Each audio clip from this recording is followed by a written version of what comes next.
स्वर्गलोक में माता लक्ष्मी भगवान विष्णु के पास पहुंची। उनका चेहरा चिंतित था और उनकी आंखों में प्रश्न थे। भगवान विष्णु ने मुस्कुराते हुए पूछा, हे देवी, आज आप कुछ गहन विचारों में डूबी हुई लग रही हैं।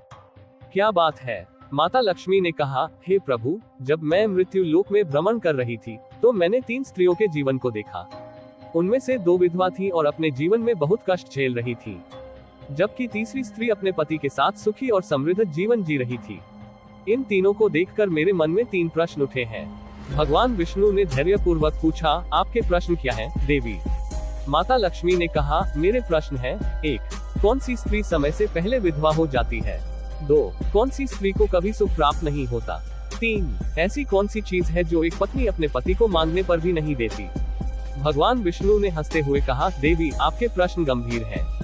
इनके उत्तर देने के लिए मैं आपको एक कहानी सुनाऊंगा। इस कहानी में ही आपके सभी प्रश्नों के उत्तर छिपे हैं। माता लक्ष्मी ने सहमति दी और भगवान विष्णु ने कहानी प्रारंभ की। बहुत समय पहले की बात है। एक राज्य में एक राजा का शासन था। उस राज्य में एक साधारण नौकर अपनी पत्नी के साथ रहता था। नौकर की पत्नी पतिव्रता थी और अपने पति से अत्यंत प्रेम करती थी। वह धर्मपरायण और अपने कर्तव्यों के प्रति पूर्ण समर्पित थी। नौकर अपनी पत्नी के गुणों की प्रशंसा करता था। वह अपने साथी नौकरों और परिचितों को बताता था कि उसकी पत्नी पतिव्रता है और उसका चरित्र निष्कलंक है। धीरे धीरे यह बात महल के अन्य लोगों तक पहुंची और अंततः राजा तक भी। राजा ने इस बात को सुनकर नौकर को अपने दरबार में बुलाया। उन्होंने पूछा, मैंने सुना है कि तुम्हारी पत्नी अत्यंत पतिव्रता है, क्या ये सत्य है? नौकर ने गर्व से उत्तर दिया, जी महाराज, ये पूर्ण सत्य है। मेरी पत्नी चरित्रवान और धर्मपरायण है। राजा के दरबार में उपस्थित एक मंत्री ने इस पर संदेह प्रकट किया। उसने कहा, महाराज, मुझे लगता है कि नौकर केवल डींग मार रहा है। मैं ये दावा करता हूँ कि मैं इस स्त्री का पतिव्रत धर्म खंडित कर सकता हूँ। राजा ने इस चुनौती को स्वीकार करते हुए कहा, यदि तुम इस कार्य में सफल होते हो तो नौकर को फांसी दी जाएगी, लेकिन यदि तुम असफल हुए तो तुम्हें फांसी दी जाएगी। मंत्री ने शर्त स्वीकार कर ली। मंत्री ने इस कार्य के लिए एक कुटिल और चालाक स्त्री को चुना। वह स्त्री, जिसे दुती कहा जाता था, अपने कपट और चालाकी के लिए प्रसिद्ध थी। मंत्री ने दुती से कहा, तुम्हें किसी भी प्रकार से इस नौकर की पत्नी का पतिव्रत धर्म खंडित करना होगा। दुती ने उत्तर दिया, ये कार्य कठिन है, लेकिन मैं इसे पूरा करने का प्रयास करूंगी। दुती ने नौकर के घर का पता लगाया और एक बूढ़ी औरत का रूप धारण कर वहां पहुंची। उसने नौकर की पत्नी से कहा, बेटी, मैं तुम्हारे पति की बुआ हूँ। वर्षों बाद यहाँ आई हूँ। क्या मैं कुछ दिन तुम्हारे घर रह सकती हूँ? नौकर की पत्नी ने उसे सम्मानपूर्वक घर में स्थान दिया।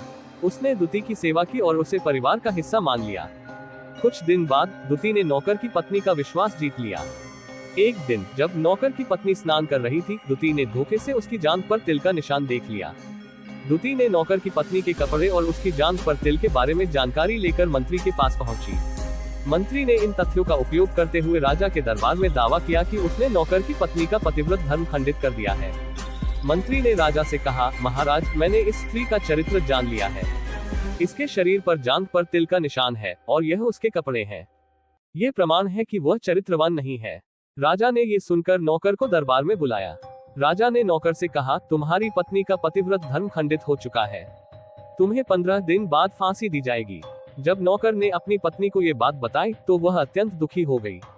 उसने अपने पति से कहा, मैं निर्दोष हूँ, मुझे इस षड्यंत्र का शिकार बनाया गया है। लेकिन नौकर ने उसकी बात पर विश्वास नहीं किया। पत्नी ने भगवान से प्रार्थना की और सत्य को उजागर करने का संकल्प लिया। उसने अपना वेश बदला और एक नृत्यांगना का रूप धारण कर राजा के दरबार में पहुंची। राजा ने उस नृत्यांगना की कला से प्रभावित होकर उसे अपनी इच्छा बताने को कहा। नृत्यांगना ने कहा, महाराज, मेरे साथ एक अन्याय हुआ है। मैं चाहती हूँ कि आप मुझे न्याय दें। राजा ने पूछा, क्या अन्याय हुआ है?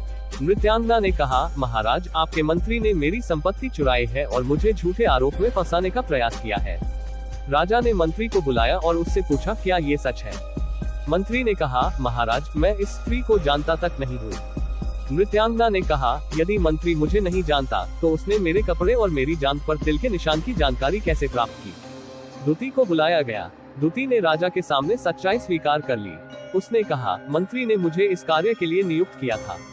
मैंने धोखे से नौकर की पत्नी का विश्वास जीतकर यह जानकारी जुटाई। राजा ने मंत्री को दंडित किया और नौकर को रिहा कर दिया। नौकर ने अपनी पत्नी से क्षमा मांगी और उसे सच्चाई के लिए धन्यवाद दिया।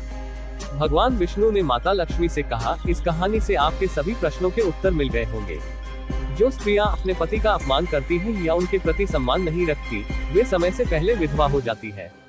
2. कौन सी स्त्री को कभी सुख प्राप्त नहीं होता? जो स्त्रियां अपने पति की आज्ञा के बिना तीर्थ यात्रा या किसी उत्सव में जाती हैं, उन्हें सुख नहीं मिलता। 3. ऐसी कौन सी चीज है जो पत्नी अपने पति को नहीं देती? वह चीज गाली है। एक आदर्श पत्नी अपने पति को कभी गाली नहीं देती।